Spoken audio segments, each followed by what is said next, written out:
Welcome to the Sisters in Service podcast. My name is Kat Corchado, also known as the voice connecting women veterans nationwide. This podcast is for anyone connected with the military, from veterans, male and female, military spouses, military brats, even parents who may have children who are in the military. As an Air Force veteran, I understand the trials and triumphs that women veterans go through in service and out of service. And so I wanted to find a way that I could put it out there into the airwaves and let everyone know what we're going through and find a way and a solution to what's happening to us in the service. I also like to highlight these women who are business owners, they're entrepreneurs, they're bosses in their business. And so I hope that you will follow me, you will share, and you will subscribe to this podcast, which comes out every week on Tuesdays. And as always, please stay safe, take care of each other until next time. And it's never too late to start your impossible. Welcome, Sisters in Service, to another episode of our podcast. And you know me, my name is Kat Corchado, the host. And my guest today is a military spouse, and her name is Britt Lanza. And we're going to talk about a few things about her being a military spouse, her introduction to that, why she started her business called New Altitudes, and the fact that she's a podcast host. Yes, I was on her show too. And what she has 7 of in her refrigerator. So stay tuned for that. So let me say first, Britt, welcome to Sisters in Service. Oh my gosh, I'm so honored. Thank you so much, Kat. This is so great. I'm so glad to have you. So we were just kind of laughing a bit about her name. Now, not the fact that she's called Brittany, but I asked her, does she like to go by Brittany or Britt? I love calling people by the name they prefer. And she said she loves Britt. But listen to how she says why. So Britt, can you explain a little bit about why you prefer Britt over Brittany? Yeah, so I was 15 and I was at a modeling competition and convention. It's called IMTA. If you're in the acting or modeling space, you may have heard of it. And there is a guy giving a presentation, and I'm an impressionable 15-year-old. And he's talking about all the different stereotypes of names and actors and, characters in films. And, Bill is always the guy with the beer gut who can fix stuff. You've got Uncle Joe, who's probably missing a tooth here or there, drives a pickup truck. And then you've got Brittany, who is always the girl in the horror movies that dies first. And my jaw just fell to the floor. I got goosebumps and I was like, I have to change my name. Like, I can never be Britt. Like, I never want to be known as the person who's going to die first. Like, I would never hide in a saw closet, or, I'd never open the door. Like, why? Let me go outside and see what that noise is. You're like, that's no. not me. No, I'm like in my house turning off the lights and like running to bed real quick before something grabs my feet. Like, that is me. Like, I am not the adventurous in regards to horror things. So no, that would not be me. And so then I followed that up with the fact that there was a time when you did not see African Americans in horror movies for whatever reason that was. And then you started seeing them in movies, and and I said this to her, I said, I'm not sure if they went before Brittany or after Brittany, but they were never in the latter part of the movie. Alive, that is. Just saying. So yes.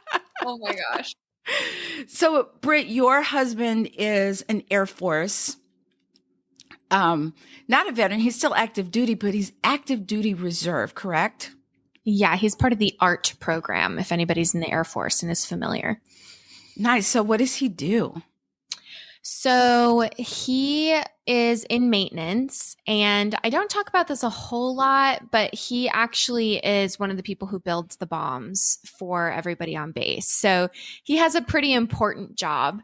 The good thing is that no matter where he is, as long as he does his job right, he should come home safe and sound, and I don't really have to worry about it too much because he's, behind the scenes, but he's got a pretty important job. That is pretty important. I never thought, you think of the bombs, but you don't think of anybody who's putting them together. He's one of those people. Oh, yeah. And it's like See, 106 outside, and he's out there because you can't do it inside. So he's out there in the middle of the right? heat in all In of a his desert. uniform, in those stinky boots, building bombs. Oh, wow. So let me ask you this question. Were you familiar? Did you have any familiarity with the military before you were introduced to it? Yeah. So my dad, who's actually my stepdad, he met me and my mom when I was 2, and he actually enlisted in the Coast Guard. So we were stationed.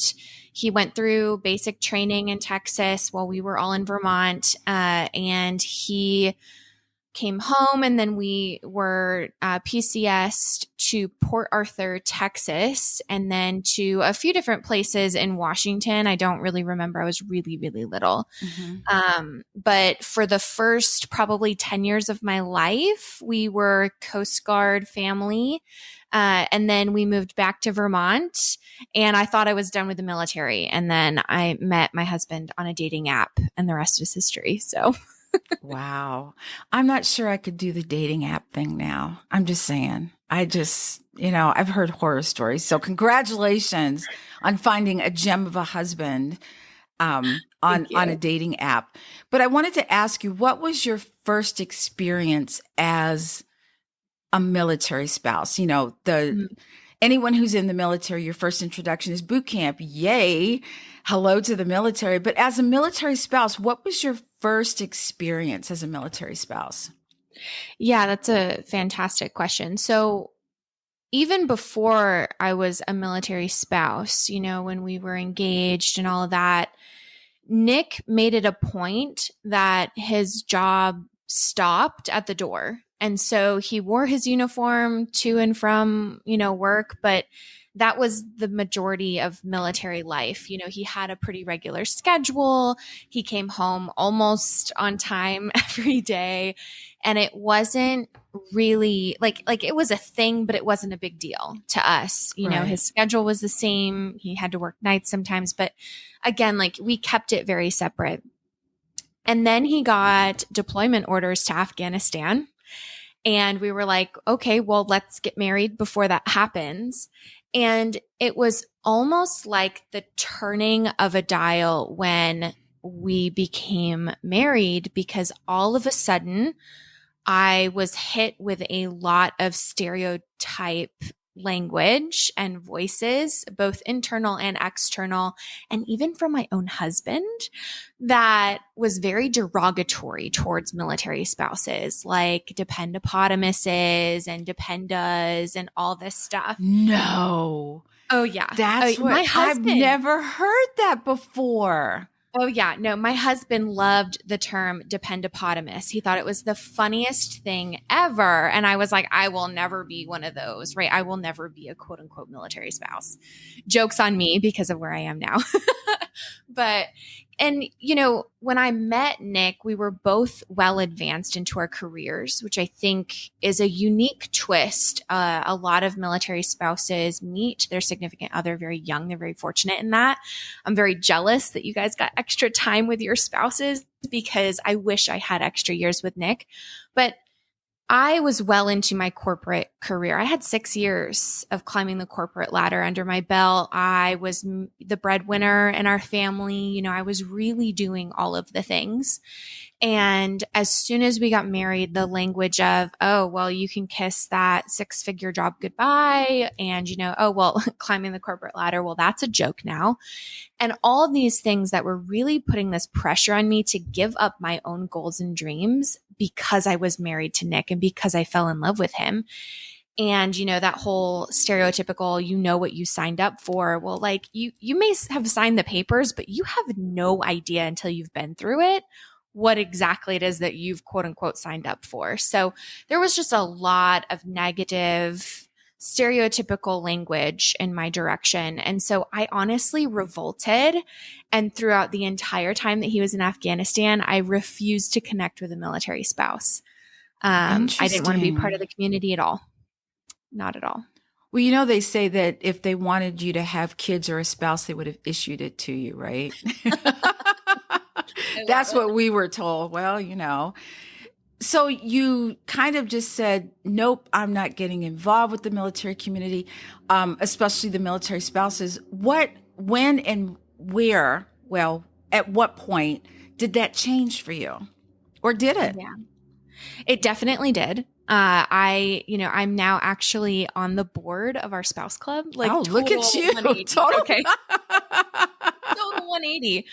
But, I had a singular friend whose boyfriend was also overseas with my husband. And so we had that in common. We hung out a lot. We could ask each other questions. But apart from that, we never really integrated into the community. We were both very timid in that aspect. She had attended a spouse event and didn't have an enjoyable experience. And so she relayed that information to me, which I think is usually how it goes in the military spouse communities of, oh, you went and you hated it. Okay, I'm not even going to try. And so what ended up happening is we hung out until deployment. And then when deployment was over, we had our significant others back and, life went quote unquote back to normal. But for Nick and I, it didn't. Nick came home very angry, very upset. There were a lot of things that had happened over there. One of those things being that January 7th was a terrible experience for us. And he ended up writing his last goodbyes to me. And it was told to us to write our last goodbyes to them as well, because they weren't sure that they were going to make it. Oh, and for goodness. Someone who had been on base in a building, safe and sound for 7 months, it totally rocked our world. I mean, nobody ever expects to say their goodbyes to their significant other. But I just remember calling my parents and crying and going, like, what do you tell somebody before they die? Like, what do you say? Like, what's, like, nothing's going to make this better. Nothing's going to make this okay. So like, what do you say to him? And it was an experience that I think really shook our marriage, because he came home slightly disjointed and disconnected. And I was like, oh, I want to help, right? Like, I want to help you reintegrate. And, I've heard of reintegration. This must be it. Let's be best friends. Let's hang out all the time. And we went from having separate independent lives as much as we could with him in Afghanistan to all of a sudden we're married. And the reintegration process for us was very, very catastrophic for us. There were times where we talked about the big D, the divorce word. And honestly, that is when I was like, you know what? If anybody knows what the heck is going on, it's other military spouses. And there's no way that it is all bad, or else nobody would do it. Like, it wouldn't be a thing. Exactly. And so I was like, there are spouses who have been in for 20 plus years. There are spouses who have been in for 6 months, and maybe they could help me understand this pivotal moment where I'm learning how to be a military spouse for the first time. And so I decided I was going to write a handbook. Never came to fruition. But I posted on our DM Davis Monthan spouses page, and I was like, hey, I'm trying to write this handbook. I have so many questions as a new spouse. I just want to kind of interview people, document my findings and my answers, and I want to put this on the internet for everybody to enjoy. I had over 120 comments from different military spouses. There's your handbook right there. That's when I knew. I was like, first of all, this can't be a handbook, like 120 people. Like, that would be that's like a book. The plethora of, yeah. I was like, this has to be a podcast. Yes. This has to be a podcast. I have to get this out there. And it was really seeing so many people within only a few miles of where I lived showing up and saying, I want to help you because it gets better. I want to help you because it's hard. I want to help you because the stereotypes are wrong. Like, that fueled me. And still to this day, it gives me goosebumps just thinking about it. Yeah. It's hard to, when I was younger, because my dad was military, so I was a military brat, that when my dad went to Vietnam, my mother, I never really understood the role of, I didn't think military spouse, I thought mom. And we're in the military. So I think when one person's in the military, the whole family is, number one. Number two, I didn't understand what military spouses go through when their significant other goes on deployment, or like my father had gone to Vietnam, and everything was placed on my mom's back. Now, back in the day, we're talking back in the 70s, y'all.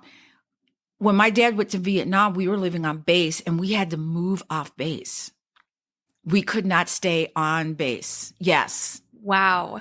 And when he came back, we were, allowed to come back on base. I know that's changed, but military spouses have a huge role, and it's not their job, but their role is difficult, just like it is for the military person who's active duty. They're just different. The military spouse role is difficult. The active duty person their role is difficult. And so there isn't, I'm hard, my job's harder than yours type of thing, Right. But I've been talking a lot to military spouses about that reintegration. And a lot of them has said that, the military person gets deployed, they have to take on everything. So you either shy away from it, which I don't know how you do that, or you take it on full speed ahead. And so the military member comes back and you're just trucking along going, I got this, I can do this, I can do that, I don't have to go anywhere. You can just sit there, enjoy, do what you need to do. And then that spouse that military member feels like you don't need them anymore.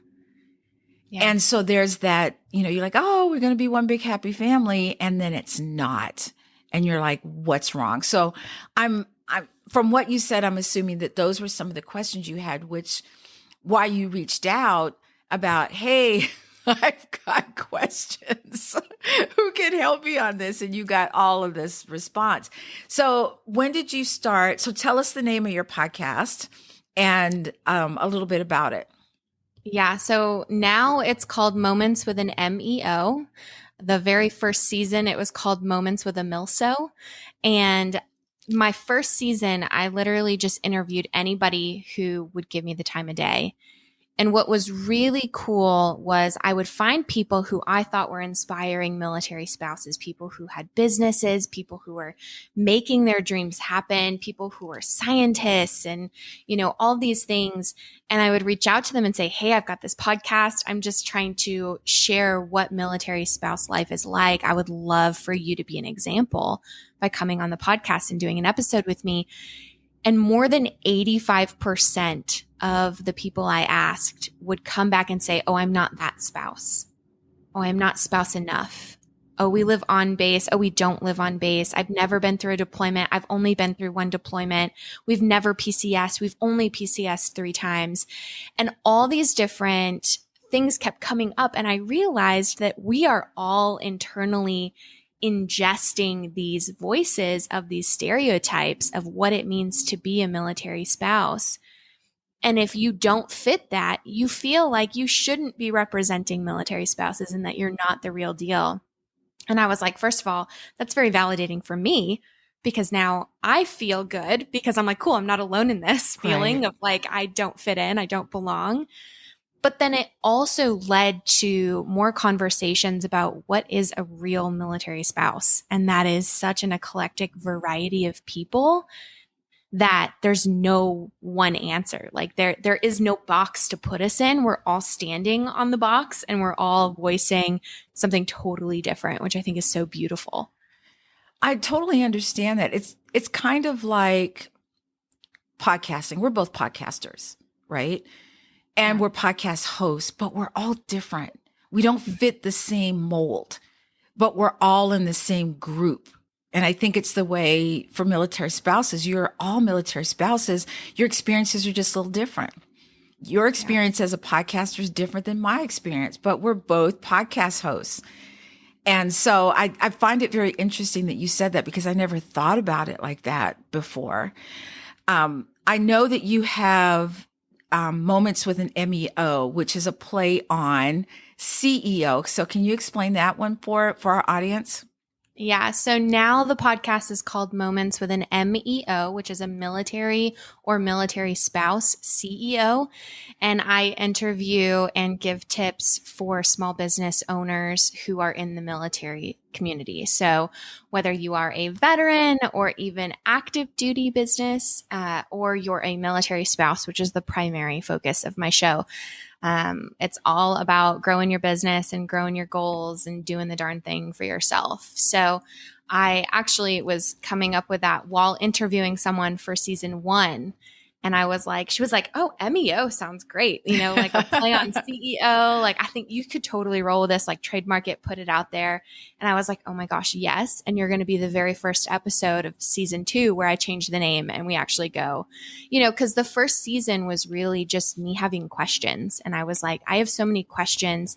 And instead of, sitting down with someone over coffee and, trying to ask them like, all these deep questions that we get to ask as podcasters, it was just so much easier. And it was almost like a barrier was removed when I was like, hey, I want to ask you 1,000,001 questions on a show. Like, will you give me an hour of your time? And I'm literally just going to be curious. And my show saved my marriage because it really told me that, first of all, I wasn't alone. Second of all, reintegration is awful and it happens to all of us. Third, I was doing it way wrong. I needed to give my husband space. I needed to let him settle in. And I just had no clue. And you wanted to be besties. Oh, let's do everything together. Let's do, and he's like, I wanted to help. Yes, of course. Yeah. And so instead of helping, I was smothering is really what ended up happening. And so, but as someone who has never experienced, I experienced deployments, but I was 5. Like, I'm not going to remember how I handled my dad coming home or, any of that. And so I just didn't know. And there was so much that I didn't know. And then I realized just how incredibly inspiring these military spouse entrepreneurs were. And I was like, I need to keep talking to them. I want to help them grow their business. Like, this is where it's at for me. This is my passion. And it just, it's escalated exponentially since. Let's go back to your corporate life for a minute. Yeah. Do you miss it? And was the transition difficult for you to leave it? Yeah. So it's interesting because until I realized what entrepreneurship was, I thought corporate life was the gig for me. It was stable. It was consistent. It was reliable, which are 3 things that don't exist in the entrepreneurship space at all. Right. Like, do I miss the paychecks every 2 weeks on the dot, like consistently forever? Yeah, I do, because that stability was really helpful. Nick and I could plan vacations a little bit further in advance. And if things went south, that was okay. We had insurance for that. Right. But, do I miss working for the big man? No.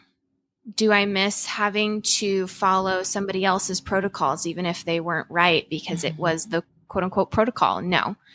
Do I miss my patients? Yes. I was a hearing healthcare advocate and specialist. So I was licensed in the state of Arizona I did hearing tests, hearing aids, worked with our deaf community here. And so I missed those connections, those in-person connections that I don't get now that I'm spending 90% of my day behind my desk. But I don't miss the lack of autonomy that I now have. I have so much freedom. I have so much deeper understanding. And I honestly have a lot more self-confidence because I had to get here. And there's only one way to get here. And that's to either fake it till you make it or keep practicing until you get something that's okay enough to be like, okay, I did that. Absolutely. So I don't think I miss it. I miss the stability for sure. And I miss the consistency and the reliability that I had in it. But I don't miss the actual job. I don't miss my bosses or my supervisors or anything like that. Like, they were great, no horror stories, but I really do enjoy making my own schedule. The shift was difficult because I was doing this. I was doing being a business coach for military spouses for about a year and a half before I actually quit. And it was 6 months before I quit my corporate job. I said, I went to Nick and I was like, okay, if I make enough to cover my student loans, which are $2,000 a month, they're expensive because Wow. I came out of college with $250,000 in student loan debt. So I was like, if I make enough to cover that, like your bills, like your paycheck will cover everything else. We'll be okay. And I want to be able to quit. And so I said, if I make $2,000 a month, can I quit my corporate job and try this thing called entrepreneurship? I'm not really sure if it'll work or not, but like, can I give it a go? And he was like, yeah, sure. Once you hit 2K for 3 months in a row, we'll give it a shot. And so I did that. I was aiming for October, but it happened in June. And I was like, okay, cool. Like, let's do the thing. And 2 weeks after I quit my corporate job, 2 weeks after, my last day, I ended up falling and injuring myself for 8 months. Oh my goodness. So I was like, well, I wasn't gonna be able to work anyway. Well, there you go. Make it harder. So, was it perfect timing? I'm not sure. But I needed to take the leap. And honestly, I don't think I would have if I didn't have such a strong support system in my husband and in my clients and other entrepreneurial friends and the podcast for sure. Absolutely. I think an entrepreneur's journey is and can be very lonely.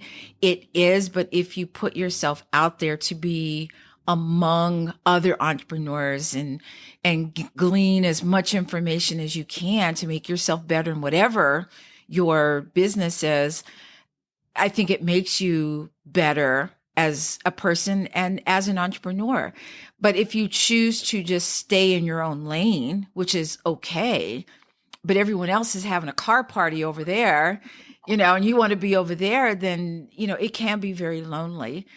And so my question to you is, when you're now an entrepreneur, but even if you were to move, you can take all of this with you.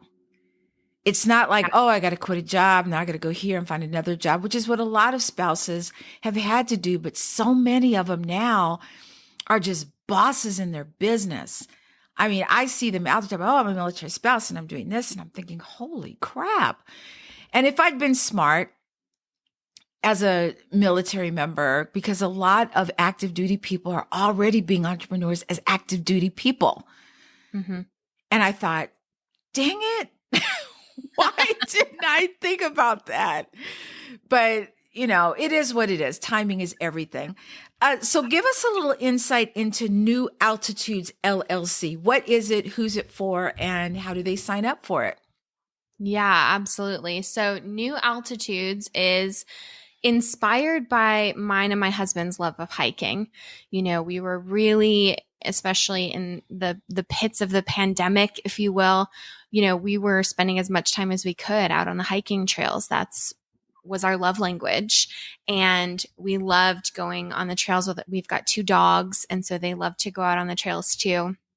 And there's this inspiring and almost calmness that comes to you as you're cresting the final hill and you're overlooking everything and it's about time to head back to the car. But until then, you're just like enjoying the view and there's nothing around you. There's no noises. There's no electronics. Cell service doesn't work. So your phone and your watch and your everything else aren't dinging at you. And there's just this peacefulness that overcomes you when you're on the hiking trail. And I was like, I want to give that gift of calmness, of peace, of just a deep rooted understanding that everything is okay and where it's meant to be in the world to all of these military spouses. I was like, I just want to give calmness and peace when our lives are so chaotic and messy and, active and constantly moving and shifting and changing. And I want to give this gift to them. And so that's where New Altitudes was born. And it has developed over time. Again, I started this in 2020. And since then, I've been a business coach for military spouse entrepreneurs for many years. We actually just acquired MilSpouse. You're the very first person to know. Ooh, exclusive, you guys, exclusive. Yes. So we are now the owners of MilSpouse. We purchased it literally yesterday. Wow. So we're now a subscription box for military spouses and patriotic people, and as well as first responder spouses. And the podcast is honestly like my love because it's how everything got started. And I honestly don't think I would be where I am today without my podcast. So you can find us on Instagram. That's where I love to hang out at New Altitudes. You can also find us at MilSpouse if you're interested in the subscription box as well. I do have an Instagram for the podcast, but I only created it so that other people wouldn't steal it in case I decide to do something with it later. So really New Altitudes on Instagram is where you're going to find everything about the podcast and coaching opportunities and all of that. Yeah. And we'll make sure we post that too, in the show notes so everyone knows how to get a hold of you. So last question. On your bio, you said that there was 7 of something in your refrigerator. Number 1. Number 2, what is it? And number 3, why don't I have some? I can absolutely send you some. So I think I mentioned earlier that I grew up for the most part in Vermont when we weren't traveling around for the Coast Guard. And so Vermont is known for 2 things, Ben & Jerry's and maple syrup, both of which are— I love both, by the way. Me too. Me too.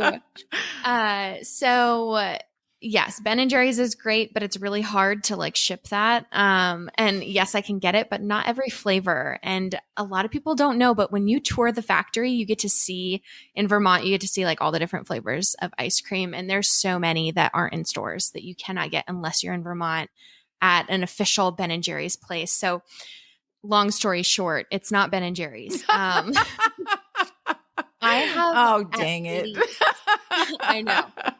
I have at least 7 different types of maple syrup in my fridge because I love maple syrup. It's the best gift. My family gives me maple syrup for Christmas every year.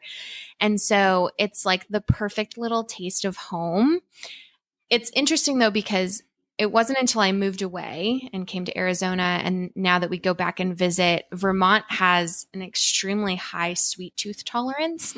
Everything is so sugary and so sweet.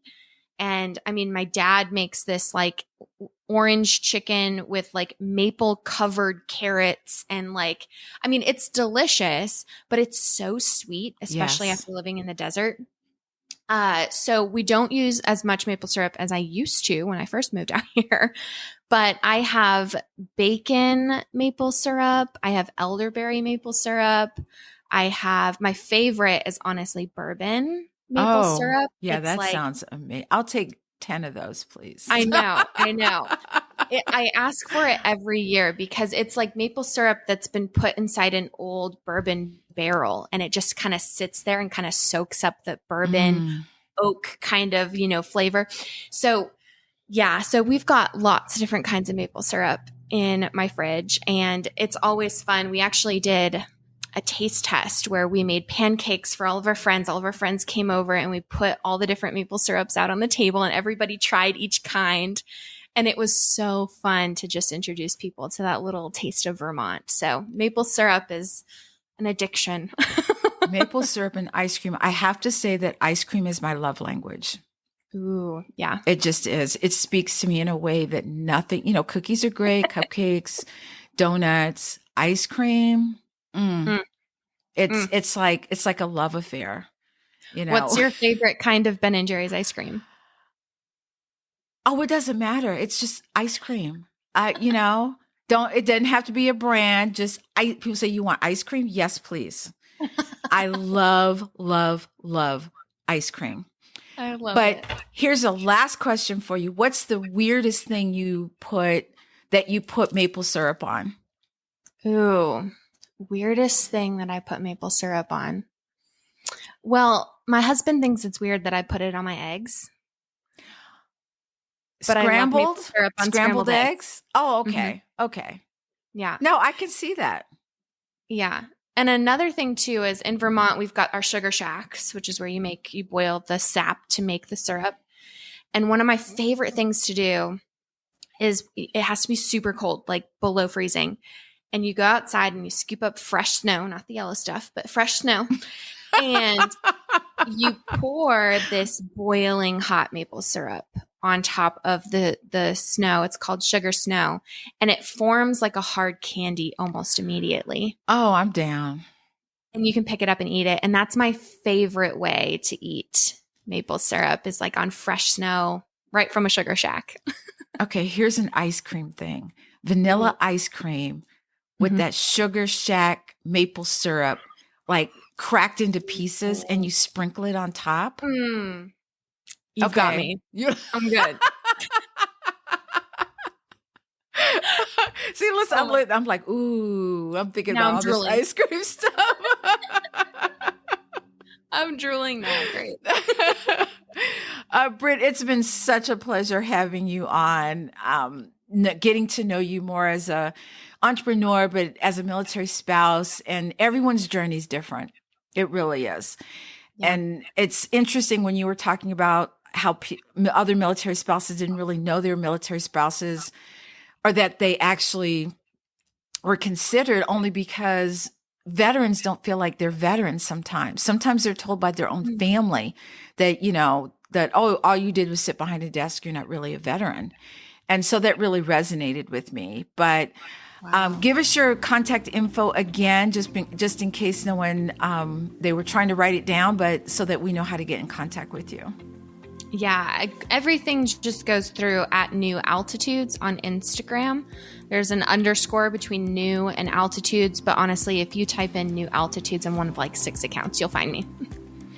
Well, it's been a pleasure, Britt. I hope everyone listening got a chance to learn a little bit more about Britt, about her entrepreneurship journey, and all the things that she's doing. If you want to be a guest on her podcast, you're, close enough, you could be part of her New Altitudes, which I think is great. And I love Arizona. I need to come see you.